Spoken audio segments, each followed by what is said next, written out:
Plus, their helpful and knowledgeable staffs are some of the best in the Northwest.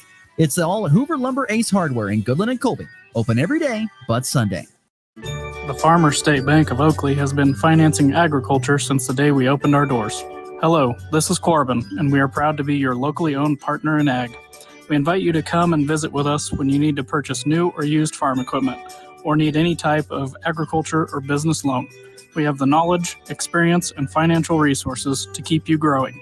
The Farmers State Bank of Oakley, a tradition of community and agriculture for over 115 years.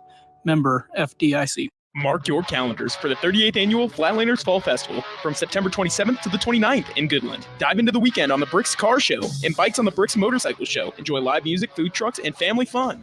Events start Friday at Chambers Park with free barbecue, live music, and more. Continue the excitement Saturday on Main Street. Thanks to our sponsors, SCCD, City of Goodland, Sherman County, Bricktop Cruisers, Bike on the Bricks, Northwest Carnegie Arts Center, and Sherman County Speedway. Visit Flatlanders Fall Festival or follow our Facebook page for more detail. But don't miss out.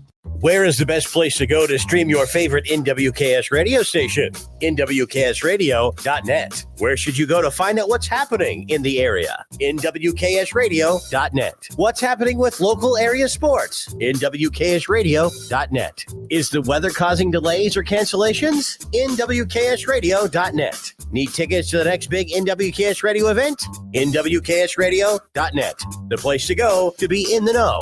NWKSradio.net. You ready? Ready? 1, 2, 3, 4! It's the Morning Blitz with Ross Volkmer. If you want to win in football, it all starts up front. Mass kicks ass. The region's only local sports talk. Listen to this guy. He knows what he's talking about. Broadcasting on Goodland's Rocket 102.5. Simulcasting on Goodland's 730 Gold KLOE. Guy is everywhere. Discussing it all from the preps. Showtime for the Lady Eagles. To the pros. McKinnon is in at running back. First down and goal to go. Play action fake. Right side throw. Touchdown! Kansas City! The Blitz is presented by Pearl Chevrolet GMC, Hoover Lumber Ace Hardware, and F&B Bank, as well as the Insurance Agency, Farmer State Bank in Oakley, the Cowboy Corner Express, and Equity Bank of Hoxie, Quinter, and Grinnell. Let's go to work. They look right, throw right, picked off. Mello Dotson, 25-20, 15-10-5. Touchdown, Kansas. There's a play out, a deep ball over the top. He's got Graham. He's got a touchdown. Jalen Daniels right on the money to the Grim Reaper. His pitch hit well to left. How about a two-homer nay for Brendan Rodgers? Way back in the left field bleachers, gone. In the air to left field, slicing away from Gamble, and that is a fair ball. Here comes Garcia around third, and Kyle Isbell drives in 3 with 2 outs. Snap, looks, whips it on out there, long throw, grab Travis Hunter, circles around, down the sideline, there he goes, the most dynamic player in college football, touches the ball for the first time, touchdown Colorado. Oh, man. There's just something great about this morning. I tell you what it is. First and foremost, football is back in full swing. Great night of college football last night. That's what it is. And second of all, you step outside this morning, there is a crispness in the air that it really kind of felt a little bit like fall, like the season that we were coming up on. It felt like football outside, kind of a crispness in the air. If anybody else noticed that this morning, but you take a nice deep breath of that crisp, cool air, and it just all feels right here on this Friday morning. So glad you could join us on the Morning Blitz on this August 30th, our final show here in the month of August of 2024. So glad you could join us no matter what way you're doing so, whether it's Goodland's Rocket 102.5, 730 Gold KLOE, which we are simulcasting on this morning. Also, of course, we're online, nwksradio.net, and of course on Facebook, YouTube, and Twitter. You can find us on the Hurl Chevrolet GMC video stream. We got a full show ahead today. We've got weekend picks to get to. I'll give you 5 picks. Last 2 years, I've had winning records. Just barely. I'm going to double check that, but it's just barely been winning records. Yes. Barely winning records in picks the last few years for college football. We'll get you some picks of the weekend coming up. We'll look ahead to a very busy weekend in local sports, especially for volleyball. and some Rockies and Royals as well. Our guest of the day will be Kansas pregame magazine's own John Betts. He'll be joining us on the Hoover Lumber Ace Hardware Hotline to talk about this year's edition of the Kansas pregame magazine, which is out at your typical locations, your Pizza Huts and Next Tech Wirelesses, to name a few, and other locations as well. But John Betts will be by the program to talk about this year's edition of the Kansas pregame magazine. But starting off the show, talking about college football being back. Last night, watched plenty of it. It doesn't matter. I got thoughts on all different kinds of things, but we'll start with the most probably important one to our people in this region. That'd be the Kansas Jayhawks, who got the season off on the right foot with a very convincing win, 48-3 over Lindenwood here last night over in Kansas City.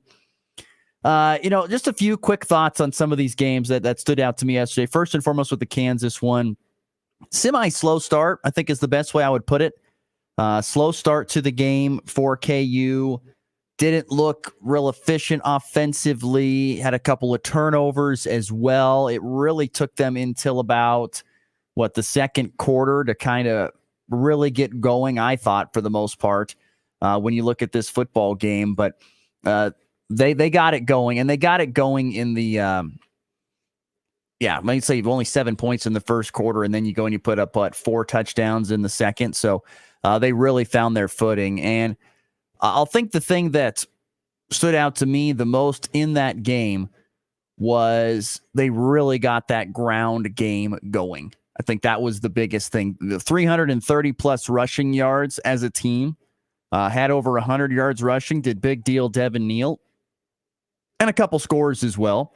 But they really got that ground game going last night. And I'm a firm, and that's, in the time that Lance Leipold has been the head coach, they have been firm believers in running the football, having a very efficient and effective running game. And I am a big believer in that as well. And I think that's why they've had the success that they've had, is that they know how to run the football. And even though they're taking on a Lindenwood team who looked completely outmatched. I mean, that's a team that's going from Division II up to the FCS, and they're going through some growing pains. And this game went how it was supposed to. If you're Kansas, it's a bye game. You're supposed to work out some kinks early and then pull away for a convincing win. And that's what they did. I think they even barely covered the over-under, or the spread. It was pretty darn close, did Kansas. But the biggest thing to me was they showed the ability to run the football last night. That was the biggest thing to me. Once again, 331 yards on the ground and a total of 4 rushing touchdowns, 2 of those from Devin Neal, 66 yards on 9 carries from Daniel Heischer. That was the other thing. The yards per carry, 7.5 yards per carry for KU last night in that 48-3 win. Jalen Daniels, he did what he had to. He did have a pick. So shaking off some rust there, but 9 of 15 for 148 yards and a touchdown and a pick. It was not like he was asked to do a lot. Cole Ballard, I thought, looked pretty good in the second half. 5 of 6 for 51 yards and a score as well. So, yeah, and then Luke Grimm, 6 receptions, 111 yards and a touchdown. He was a big play threat last year for the Jayhawks, and he proved to be a big target for them in this game as well. It was also very cool to see former Goodland Cowboy Leighton Cure out on the field, played a lot, especially in the second half, out there kind of as a blocking tight end. He went out and ran some routes as well, but he lined up in the backfield as a blocking tight end, so it was good to see him get some action last night in that 48-3 win. But, yeah, that was my big thing. Slow start for Kansas and some turnovers initially. Clean that up. Really got the ground game going, which led to some good passing plays, some deep plays to Grimm. They also had a pick 6 in this game, did Mello Dotson. And then, the defense was stifling. But the question is, how good was Lindenwood? I mean, 202 total yards allowed. Just don't know how great Lindenwood is at this point in time. They were outclassed in this game, but anytime you can hold a team to barely 200 yards, that's a real feather in your cap for Brian Borland in that defense. So Kansas with a 48-3 win, very convincing, and I thought looked really impressive in their season opener there at Children's Mercy Park. And it looked to be a great crowd on hand. That was nice to see. So a lot of good stuff going on there for KU. The big game of the night, I thought, was Colorado and North Dakota State. I thought it was going to be a good game. It proved to be that. The game went just kind of how I thought it might. I thought North Dakota State would keep it tight throughout. They did, if not even lead at times, which they did. You know, the things that stood out to me that I was maybe a little surprised on was Colorado's defense. I thought the run defense was pretty good. They were prepared. They knew North Dakota State was going to want to run the football against them. They were prepared for that. They did not allow a lot of yards rushing, especially from the running backs. I do want to put that out. Quarterback's a little bit different, especially on scramble plays. That can hurt you, but they didn't allow a lot of rushing yards. They really kept the running back for North Dakota State, really kind of Chamar Brown, 9 carries for 33 yards. I mean, Cam Miller, the quarterback, burnt him for, 16 carries for 81 yards and had a long touchdown run of, I think, 20 yards late in that game. But they really didn't get burned that much in the running game. So I was impressed, I thought, mostly with Colorado's rush defense. I was surprised their pass defense was not very good. They give up 292 yards through the air, and North Dakota State's combination of quarterbacks Cam Miller and Cole Payton went for 20 of 24. They didn't bat a lot of balls down. They were finding holes in that secondary. I mean, heck, they even, Cam Miller didn't have enough arm to get to the end zone, but the ball was batted up on the final play of the game, and it was caught by North Dakota at the 5. And so they were 4 or 5 yards away from taking the lead at the gun and winning in a Hail Mary situation, but it didn't happen. But the defense, to me, a surprise that they struggled as much as they did against the pass, not getting as much pass rush and not defending well in the back end. And then the surprise as well that their rush defense was as good as it was, because I thought North Dakota State would run a little bit more easily in that game. Not a surprise that CU threw the ball as much as they did. Shadir Sanders went 26 of 34 for 445 yards and 4 touchdowns and a pick. Not shocked that they put the ball in Shadir Sanders' hands all game long. They don't have a running game. They literally don't.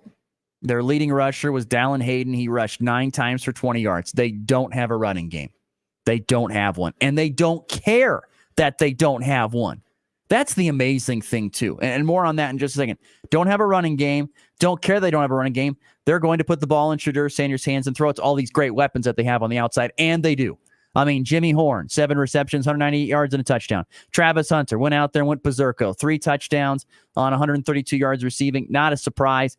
He is one of the best, if not the best athlete in college football, and North Dakota State doesn't get those kind of athletes, so it's not a surprise he had a massive night.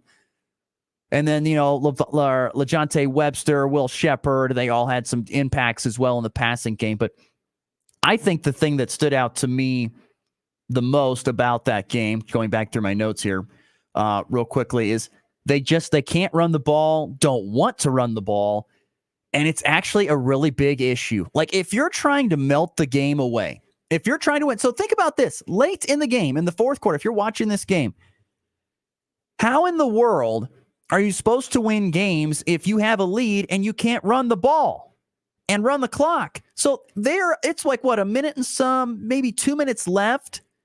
Colorado has the ball. North Dakota State's got 2 timeouts, and you're out there throwing the ball. And, 2 things happen. There are 3 things happen when you throw the football. It's either caught, and the other 2 things are bad. Well, that would be it's incomplete or it's intercepted. And if the ball in that situation hits the ground on an incomplete pass, the clock stops, obviously. It's like a free timeout to North Dakota State. They cannot run the ball. And the thing is, they don't want to. Even if they just like the first play, I think out of the 2-minute warning type deal, they run a swing pass to Hunter, and it's caught, and so the clock keeps running. But what if he drops that ball? What if that happens? The clock stops right there. You didn't waste any time. It's like they have no understanding of how you're supposed to win games late. Run the ball, melt the clock, and then the other team doesn't get a chance to go down the field and almost win on a Hail Mary, because that's what pretty much happened last night, folks. That was what was nuts to me. Absolutely nuts. So that is the biggest thing that stood out to me about Colorado. They do not have a single care in the world about doing what the game of football should be and is about. And they just want to throw the ball around all the time because, they want to get it in their best playmakers' hands. And I get that. I understand it. Your best players are your quarterback and a group of your wide receivers. But at times in a game, you need to be able to run the football, to melt the clock, and have that ability. And it's like as if they don't even care. Even if you hand the ball off and you get stuffed at the line of scrimmage or lose a couple of yards, they still have to burn a timeout. Why do you not do that? That is stubbornness on the coaching staff. A lot of stubbornness right there. Jared chiming in, who's a big Colorado Buffaloes fan, saying, facts, yep. Can't agree with everything you said. It's not hard. I'm not a rocket scientist, but I know that they have to find, and it's like they have no care in the running game. Their running backs don't look anything too special. The offensive line, that was another thing going into this season. How's the offensive line going to be to protect Shedeur? It looked to be about the same as last year. I know it's 5 new guys, but it looked about the same. Shedeur still got hit a lot. He only got sacked, I think, once or twice. I think once, but he still got hit a lot. And even though Shedeur's put on some extra pounds in the midsection to take that beating, that's going to be a problem. If that continues throughout the season. So once again, to me that looked a lot like Colorado last year. It didn't look like they really took a step backwards, and it didn't really look like they took a step forwards. It looks like they're just in the same exact spot that they were a season ago. That's what it looks like to me. And if that's the case, if you're the same team that you were a season ago with the same coaches and, once again, I don't want to say a good number of the same players, but some of the same players, it's not good. You want to be going forward all the time, and I feel like they're just in the same spot they were a season ago. They're the same team, which means you're going to be sniffing at that 500 record, maybe a little bit worse right now after just game one. And we'll see how the rest of the season goes. I mean, once again, no doubt they've got a great quarterback and a great wide receiver core. No doubt that they have that. Everything else, questionable. Questionable if you are a Colorado fan. Craig chiming in on our FB Bank text line, 785-899-2222. Terrible play calling down the stretch. Played all game with no middle linebacker. He was nowhere to be found. Yeah, that was, like I said, I think I said it perfect a little bit ago. They seem to be in the same spot they were a season ago. Just that they're healthy because it's the beginning of the year, which to me means we're probably staring at a 4 or 5 win season for Colorado again. That's probably where we sit. Just after game one, that's where I sit. But those are my biggest things in watching that game. And if North Dakota State could have just found a way to run the ball a little bit better and found a way to punch it in the end zone when they got down there a couple times and had to settle for field goals, Colorado's 0-1. Simple as that. I do agree with Jared on the FB Bank text line. He does chime in and says, looking forward to next weekend with Nebraska and Colorado. I am too. That'll be very interesting to see. Especially how Colorado handles playing on the road and what will be, I can guarantee it, a hostile environment. Very hostile. Some other takeaways before we get to our first break. Bring on John Betts of Kansas Pregame Magazine. Some other games from last night that caught my eye or some thoughts. Utah, which was once again my preseason pick to win the Big 12, and Cam Rising looked good. Oh, did they look good? My goodness. Not a surprise that Utah blew out and shut out Southern Utah, which once again, it's Southern Utah. I get that. 49-0. But Cam Rising, remember, this is his like 7th or 8th year of playing college ball. He's got to be close to my age. I say that very much tongue-in-cheek. But Cam Rising, 10 of 15 for 254 yards, 5 touchdowns. That is bonkers, folks. 10 of 15, so half of your passes went for touchdowns. That's unbelievable. That is absolutely unbelievable. They ran the ball efficiently, almost 5 yards a carry, 185 yards, and 328 yards receiving on the night for the Utes, who looked really good. And What did they hold the total offensive numbers to here for Utah? Once again, I understand it's Southern Utah. I get that. It's not a big deal, but I got to look up that those final team stats on what they gave up here. 150 total yards. I say Utah's the real deal, people. I'm telling you right now. Physical. They've got a quarterback who can throw it. Looks like they got playmakers down the field, and they got a defense that will shut you out. Utah is the real deal. So that was one thing that really caught my eye last night as well in some of the games. NC State escaped. That was quite a ball game for those who didn't watch on the ACC network. NC State escaped in that one. Shouldn't have been as close as it was, but it really was a lot closer than what people wanted. They end up winning 38-21 over Western Carolina, and that was a ball game, folks, where it was 21-17 going into the fourth quarter with Western Carolina on top. So it took a little bit of some playmaking in the fourth quarter, including a pretty physical run by Jordan Waters with about 6 minutes left to put them up by 10. But it was not a great opener for NC State and the Grayson McCall era, who's a great quarterback. He went 26 of 40, so not great there. 318 yards, 3 touchdowns, and a pick as they win 38-21. That was an interesting game from last night. And then a few more real quick ones here before we get to a break and bring on once again John Betts of Kansas Pregame Magazine. Minnesota last night loses on #college kicker. Their kicker misses it wide right at the gun. Otherwise, Minnesota would have knocked off North Carolina in Minneapolis. That game got delayed by some rain and some storms that went through the Twin Cities. And so it was a little bit later of a game, and Minnesota hung tough. It wasn't a pretty game. They played good defense. They were able to score just enough points. But in their kicker, who is really, really good, missed it down the stretch. And there was just one thought that I had about that as they went wide right. And I thought to myself, why couldn't that happen last year?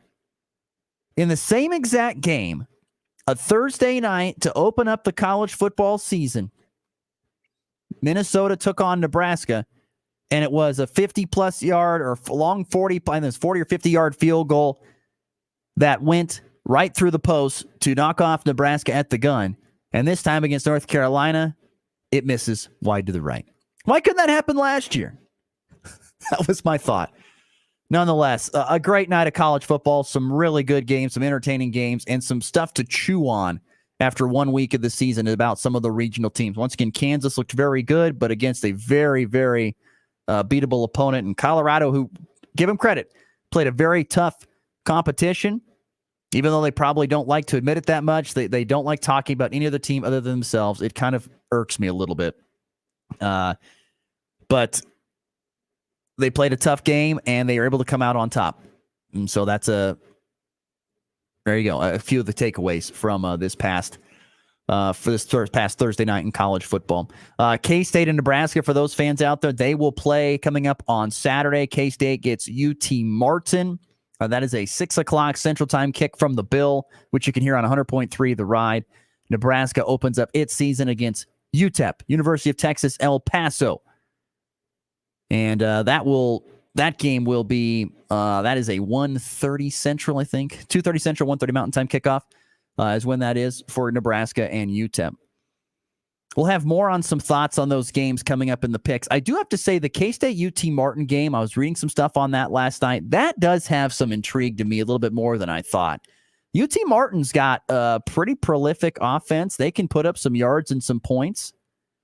And I'm curious if they can do that against a really good Kansas State team's defense. Like, I'm kind of wondering if maybe you might want to take the points on that and go a little over the points. On the total points. I don't know. That might be something to think about. But anyway, we'll get to more on that coming up in segment 3 and in the walk-off as well. All right, we're right at the bottom of the hour. It's 8:31 Central, 7:31 Mountain Time here on a Friday, August the 31st. Once again, thanks to those chiming in on the FNB Bank text line at 785-899-2222. A crisp 56 to get your day going today certainly is nice. 83 expected the high here in the tri-state region for sure. Okay, let's get to break. Come back. John Betts joins us. Let's talk about Kansas Pregame Magazine, the 2024 Fall Sports Preview Edition. We'll get to that here on the Morning Blitz. Hi, everyone. If you've been injured in an accident that wasn't your fault, we have legal professionals standing by to answer your questions. They'll tell you if you have a case and how much it's potentially worth. Call 800-205-5350. So if you've been injured in an accident and think you deserve compensation, call now. Find out if you have a case and how much it's potentially worth. Call 800-205-5350 to speak with a live person now. Advertisement sponsored by Legal Help Center. May not be available in all states. Nachos! Yeah, your nachos! Hey, I'll take some. Great. And some Frank's Red Hot. Oh, nah, I'm good. Oh, you're just gonna eat these dry, plain, boring nachos with no Franks. Seriously? Frank it up. Frank it up. Come on, lady. Frank it up. Frank it up. Frank it up. Yeah! Yeah, this guy finally gets it. Hey, look, we're on the Jumbotron. It's the perfect blend of flavor and heat. Frank's Red Hot. I put that on everything. Get the most out of your wireless service with Nextech Wireless. Get unlimited talk and text with 22 gigabytes of high-speed data for $25 a month. And that's not all. We have all the latest devices and a team who will help you every step of the way. Get a device on us with no contract. Nextech Wireless. Home on the range. It's time for a check of the markets with the Anderson Trade Group on the Kansas Farm and Ranch Radio Network. Good morning. This is Kate Thompson with the Anderson Trade Group. Today is Friday, August 30th. And on the overnights last night, September corn higher 4.5 at $3.7625. December up 4.25 at $4. March up 3.5 at $4.17.5, and May corn up 3 cents at $4.27. September soybeans up 13.75 on the overnights at $9.87.5. November up 14.75 at $10.0725. January up 14 at $10.2275, and March up 13.5 at $10.36.5. Chicago wheat, the September contract higher 1.25 at $5.2625. December up a cent at $5.4975. March up 3/4 cents at $5.6975, and May up a half cent at $5.8075. Kansas City wheat, the September contract higher 3.25 at $5.4875. December up 1/4 at $5.6075. March up a half cent at $5.7375, and May up 1/4 at $5.8025.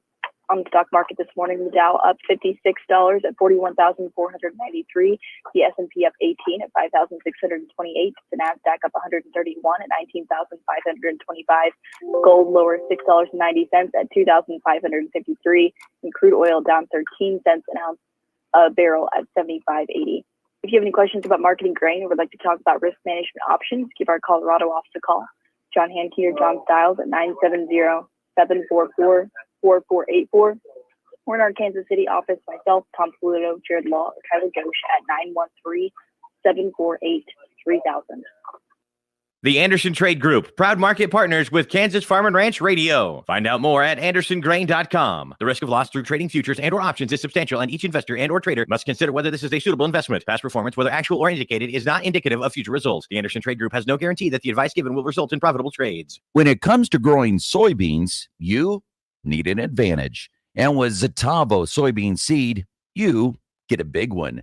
3.4 bushels per acre big. It's a yield advantage made possible by BASF genetics, proprietary germplasm, and industry-leading seed quality. Talk to your retailer today about staying ahead of the game with Zetavo soybean seed from BASF. Zetavo soybean seed. When challenging conditions arise, we don't back down. We up our game. Outpacing the competition with innovations fueled by Bayer's R&D, keeping you equipped with an expanded portfolio, elite genetics, and additional local test plots. Channel leads the field, so you can rise above. See how you can save at channel.com/finance24. Read and follow pesticide label directions, grain marketing, and other stewardship practices.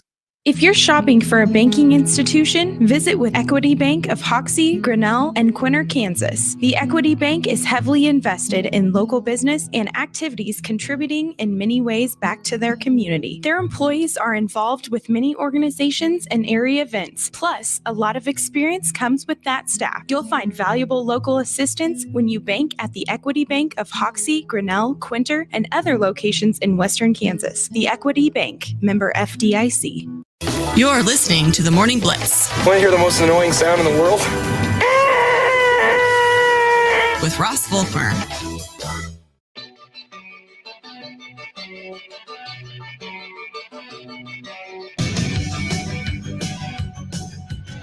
Continuing on a Friday show, a couple things before we get to John Betts of Kansas Pregame Magazine. Remember, folks, that this weekend, starting in Goodland as well as in Oakley, is the annual truck convoy for Special Olympics.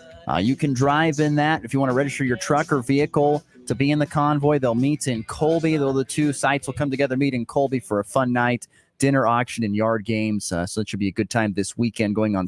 That's coming up next Saturday. Excuse me. That's a week from this Saturday. Is that also on this week from this Saturday is the Sherman County Community Foundation's big party at the Price Convention Center, cash bar, live music from Big Time Grain Company. Should be a lot of fun with those events coming up here a week from this upcoming weekend is what I should say. Also, one thing before we get to John Betts, I was talking about some of the thoughts from yesterday's college football. One of the things I forgot to mention was what Arkansas did to Arkansas Pine Bluff. 70-0, racked up over 675 yards of total offense. Arkansas Pine Bluff is not very good. But Arkansas looked dominant. Talon Green, who I think is a transfer from Boise State, looked sharp with a couple of touchdowns. They ran for over 207 yards. I mean, they were lighting up Arkansas Pine Bluff. It was a complete mismatch, but the amount of yards they put up at Arkansas was ridiculous. Let's welcome into the program our good friend from Kansas Pregame Magazine, editor there. It's John Betts. John, good morning. Good morning. How are you? I'm doing great. How are you doing? Probably a lot less stressful than you were probably 2-3 weeks ago. Yes. And actually just the way the calendar rolls, and it's kind of a later start to the football season, or at least it feels that way. Oh, no, it absolutely is, and I love it. I don't know what it is and why it is, but I love it. It's been huge. If there's a way that we could do this every year, I'd be thrilled with it. Although I know, all the coaches in the state, they want the first game to be like August 23rd. So yeah, it's been nice. Yeah, I'm not going to say I'm a proponent of that. I'm okay with this little bit of a later start personally. Why it is, I don't know. I think it's just the way the calendar falls this year, but it has been super nice. But John was listening to the program earlier. He was wanting to get some thoughts in on some Jayhawk football. What were your thoughts on last night's 48-3 win over Lindenwood? Well, first of all, it snuck up on me. I knew it was coming. I knew it was on a Thursday night, but all of a sudden I was like, oh man, do I have ESPN Plus? Can I watch this? I really want to watch this. And so, and then they just played with such joy. And I realized, it's a new FCS program that's coming up from Division II.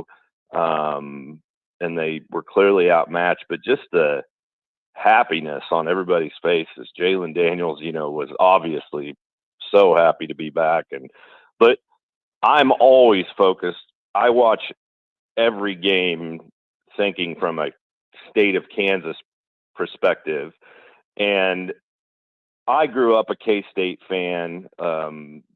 Where I grew up, a lot of guys actually went on to play and have great success at K-State.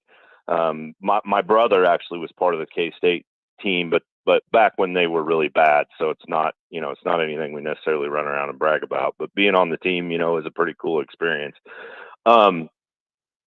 I've been as critical as anybody of KU not recruiting Kansas kids, because in the past, coaches just haven't done that. And when the 2 deep came out, earlier this week, late last week, whatever it was, I was really disappointed because there were only 3 Kansans on the 2 deep.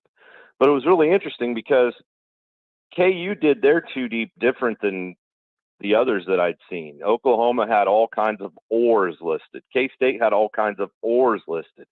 So they, at every position, they were listing 3 players. And I was really happy that when KU got up right away in the second half, we saw Leighton Cure get in, and he looked great, man. He looks big.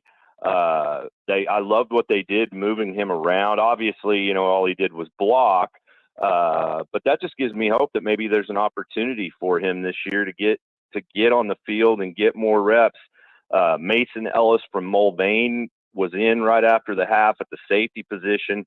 Calvin Clements, who was a big offensive line flip that they actually flipped from Baylor to KU, got to play. Jaden Ham from Eudora. And I'm telling you, and I say this again, having been as critical as anybody of KU in the past, they are recruiting Kansas kids. They are trying to get Kansas kids. I've actually been to high schools where KU guys are walking out as I'm walking in. And I just think it is a great thing for the state of Kansas that we have two really well-respected Division I teams, two outstanding Division I coaches, and both programs I really think obviously K-State is committed to Kansas kids. There's 25 of them on their 3 deep or whatever it is. But it was exciting to see those Kansas kids get in there and get some reps last night for KU. And I hope both teams continue the ascent, because it will only be good for opportunities for Kansas kids going forward.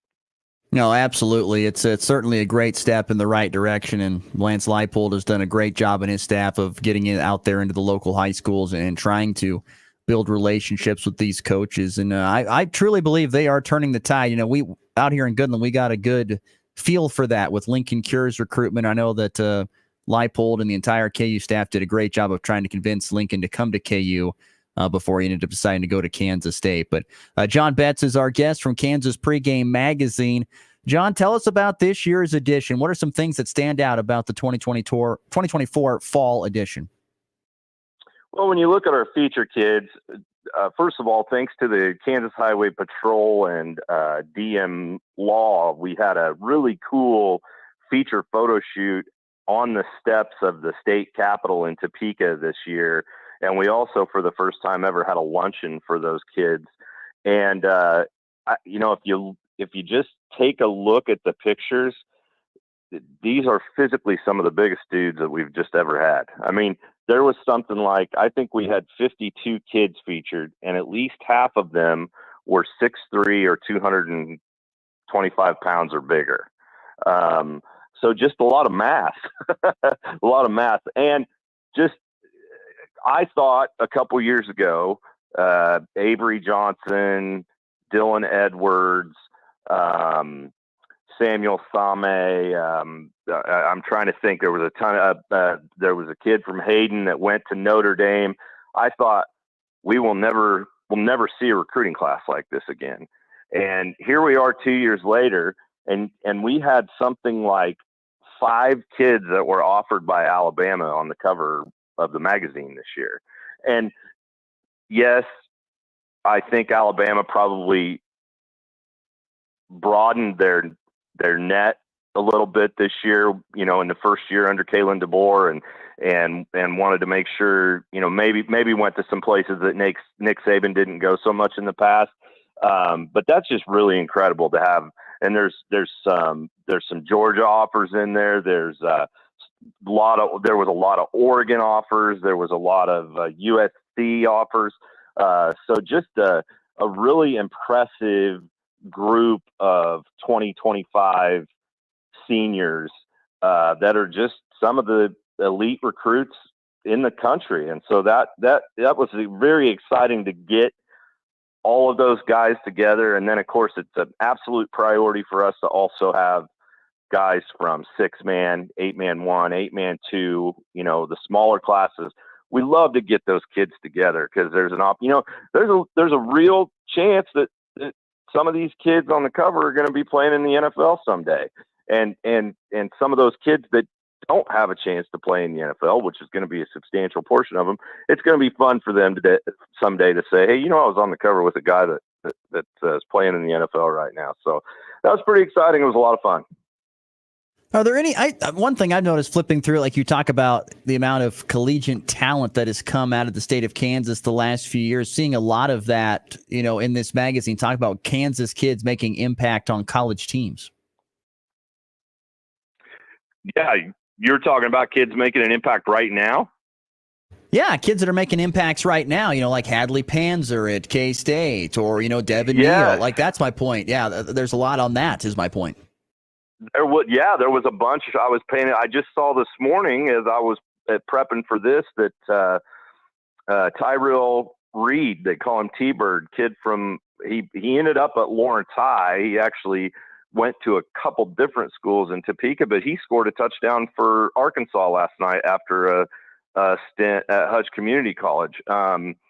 Lindenwood had a linebacker, Ethan Stolzatz, that is a Capon kid that had a great game last night. He made a bunch of tackles, but yeah, there's all kinds of examples of those types of players that are out there. And of course, not just at the Division I level, but Washburn and Emporia State played in the Turnpike Tussle last night. And of course, there's going to be tons of Kansas kids at those schools, but I'm also really impressed with the number of small town Kansas kids. Plainville's Jordan Fennessy had an interception for Washburn last night. And I'm a small town guy. And so I do really enjoy it when those small town kids find those opportunities to play on the biggest stage. Absolutely. John Betts of a Kansas Pregame Magazine joining us on the Hoover Lumber Ace Hardware hotline. You bring up a good point about how big the kids are. There are just a lot of big kids going through the state of Kansas right now. There's just a lot of really big kids, which, you need big bodies to play football. That is for sure. John, give me a few teams that you are very intrigued to see how their seasons go upcoming here in the 2024 season. Well, I mean this sincerely, and I'm not just pandering to the listeners in your area, but Colby and Goodland are really two of the most intriguing teams in football this year. Now, the thing about it is they both could be massively improved. They could be massively improved in scoring. They could be massively improved on defense. But it's also very possible that you might not see massive improvement in the win column because of the tough schedule that they play there in the GWAC. Of course, Scott City's going to be good. Holcomb returns the Johnson brothers, and while they lost some pieces, I think they're still going to be good. And the storylines that go along with Colby and Goodland, Guy Tubbs from Colby gets overshadowed because he's in the same part of the world where Lincoln Cure is.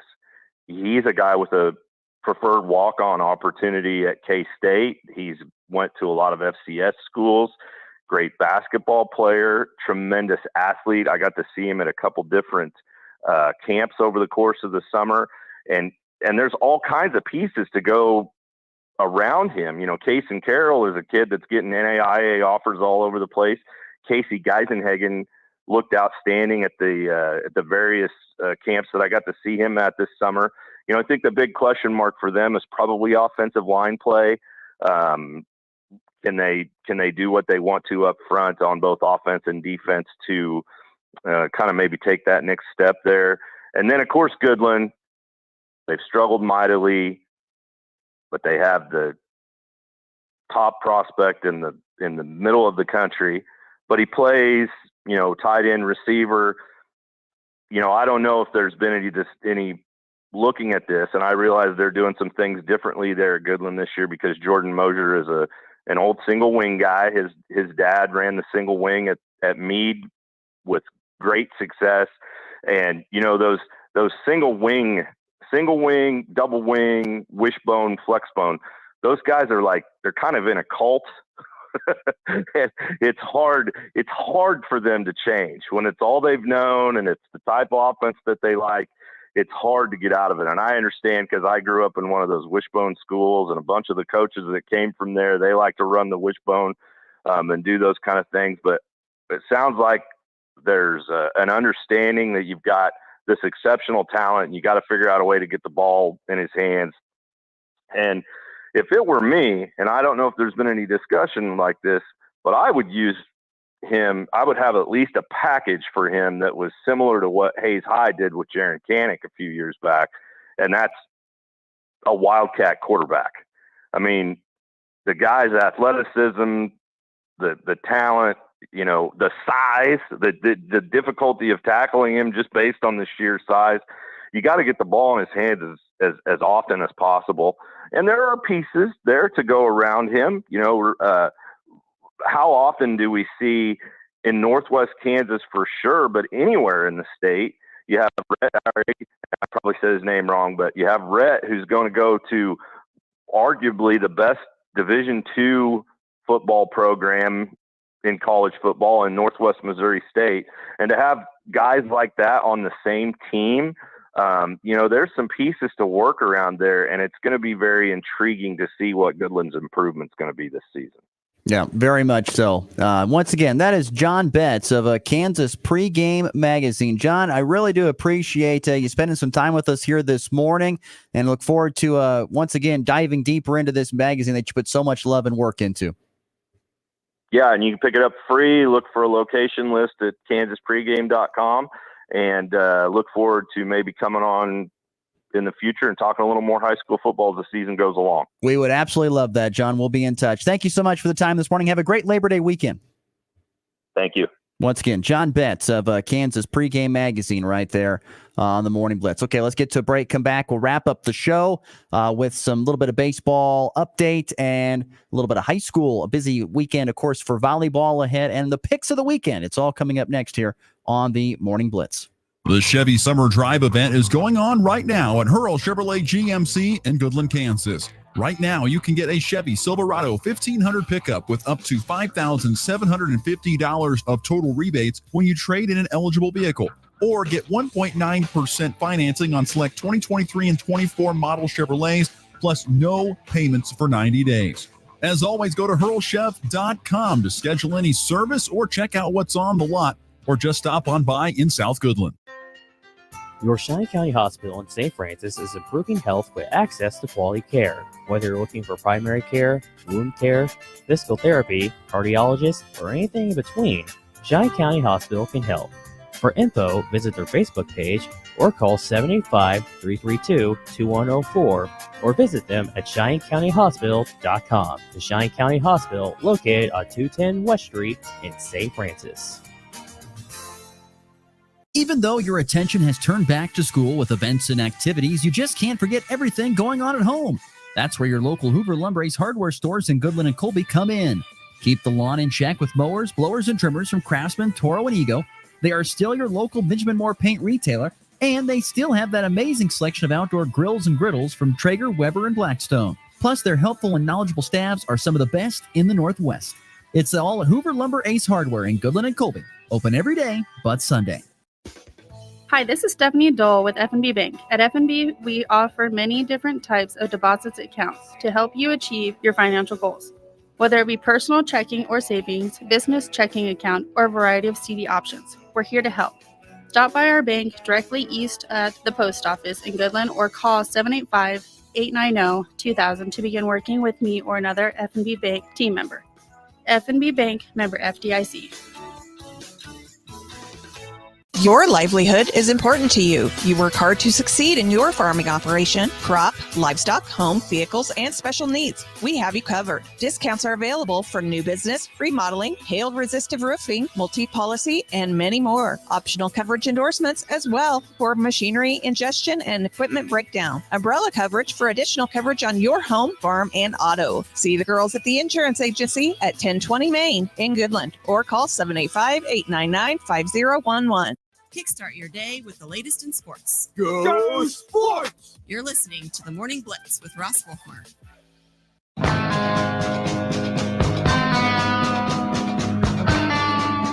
Thanks again to John Betts for joining the program. I felt like the conversation was a little too short, but just up against the clock and only an hour program at this point in time. But we'll get him back on and have some more thoughts. Pick up an edition of Kansas Pregame Magazine. You know, you'll see some stuff in there about Lincoln Cure. Ryan Schromick, Rollins County's own Ryan Schromick, has an article there on him as well. And, of course, as opponents or previews and scouts of all the regional teams with some bigger articles as well. And I think that was the biggest thing that stood out to me as I mentioned to John, was, in previous edition, you don't see a lot of talk about Kansas players playing at college programs, particularly in the state and around the country, and especially the big ones, and having so many guys at KU and K-State now. And there's a good amount of articles, stuff about that. That's going to continue with guys like Lincoln Cure and Jackson Rumford at Scott City and other places as well. Just seeing a lot of good local area athletes playing for the home state squads. All right, let's get into some final thoughts here before we get to the walk-off and make some picks. On the baseball side of things yesterday, second straight game where the Royals blew a late lead. They lose to Houston 6-3. It was a tough offensive night, just 4 hits for Royals bats. Kyle Isbell had a 3 RBI double, which gave Kansas City the lead in the top of the 6th, excuse me. But in the bottom of the 7th, Lucas Ursig and John Schreiber surrendered 4 runs, and the Royals could not overcome that. Brady Singer gave up just 2 runs on 5 hits and 6 Ks and 6 innings of work. That series continues through the weekend on AM 790 KXXX. And it's a good offensive day for Brendan Rodgers and Brenton Doyle and the Rockies, but it was not good enough. They lose to the Marlins 12-8. Rodgers, 2 home runs. Brenton Doyle had 3 hits, including a home run himself. Middle innings were the issue for Colorado pitching. Gave up 5 runs in the 4th and 3 more runs in the 5th. Brady Blaylock, who was really good at Arizona in his first start, struggled in this one, giving up 7 runs on 4 innings, And that ends up being a season high 18 hits for the Marlins, who scored 12 runs. And with that, they split the 4-game series with Denver, so 2 games apiece. Rockies will host the Orioles in Denver this weekend for a 3-game series starting tonight. And speaking of tonight, it's a busy night in high school football. A lot of high school football jamborees. Colby, Goodland, Peaburg, and Norton will all be there at Denon Field in Colby for their jamboree, which I'm intrigued to see how that turns out. Who ends up playing, who doesn't end up playing. Some teams like to get out there and play everybody and get a feel for what they've got. Some teams kind of know what they think they know what they got, and they'll just kind of go and get some other guys some reps. So it's intrigued to see that. But also there's a high school football jamboree at Hoxie, and Waukenee's hosting a jamboree as well with Quinter and Oberlin. So that's what the jamboree schedule looks like for tonight. There's some volleyball this evening. Some teams getting their seasons underway. Hoxie volleyball is at Wheatland Grinnell's Triangular. Decatur Community is also there. Oakley has a triangular with Wallace County and Scott City, and St. Francis and Shiloh will be at Northern Valley for their triangular. Saturday, Colby going to that Hayes volleyball tournament as they have for multiple years. They like to just dive right in, head first of the season, play some very tough competition like Hayes High, Beloit, TMP, Scott City, and then big schools like Olathe West, Salina South, and Wichita Southeast. So we'll see how Colby volleyball does. They once again have a very senior-heavy lineup this year. We'll see how they fare at this Hayes volleyball tournament this Saturday, and then Western Plains Healy has their tournament as well. A few area teams going to that like Weskin, Tri-Plains Brewster, and Golden Plains. And, of course, can't forget about Colby Community College volleyball. Big weekend ahead for them. They're at the Marriott Spring Hill Suites Cheyenne Invitational up in Wyoming. They've got Trinidad State and Northeastern today, and then Laramie County Community College, LC3 as I like to call it, and Eastern Florida State College. That's on Saturday. Boy, talk about a different landscape there from Eastern Florida State College all the way to Cheyenne, Wyoming. And then also this weekend is the Terry Masterson Twilight cross-country meet in Hutch. Fort Hays Tech Northwest will be running there as well. So like I said, kind of the first pretty busy weekend in local sports ahead here starting today and rolling on into Saturday. A 3-run walk-off home run, a game-winning walk-off with a walk-off, his second walk-off hit of the season. In walk-off fashion, that baby's gone. Time for some picks. Here we go. So picks of the weekend. 2 years ago, yours truly went in 2019 and 1. Last year, a little bit better, 23 and 21 on picks. Let's see what we do here in our first weekend. Picking 5 games, all college football without the pros being in there. So I've got Kansas State and UT Martin on the over. 56.5. I think they're going to score more points. UT Martin's got a top 10 offense in FCS. I think they're going to put up a few more points, even if K-State's defense is good. But I still think K-State wins comfortably. But give me the over on 56.5. I think Nebraska even though I don't feel great about it, going to cover the 27.5 versus UTEP. I feel like the defense is going to slow down UTEP, and the offense is going to put up pretty decent numbers with Dylan Raiola under center. Just got that gut feeling. Games I feel a little bit more confident about. Georgia covering versus Clemson, 11.5. I feel the Dogs win by 2 touchdowns plus against Clemson. LSU is going to cover that 4.5 versus USC. No offense to USC. I just don't love their chances against LSU. So give me LSU to cover that 4.5. They win by a score, maybe 10 points. And then I've got Colorado State covering the 32 points at Texas. Their quarterback, Nkosi, whatever his name is, that guy is really talented. I feel like they're going to put up some points at Texas. So I think that they're going to be able to cover the 32. Not saying they're going to win, but I'll say they'll cover the 32. All right, that'll do it for our shows this week. We will be back on Tuesday. No show Monday due to the Labor Day holiday, but we'll be back on Tuesday to get you set for game week. Have a great weekend, everybody. This is where classic rock legends take flight. Rocket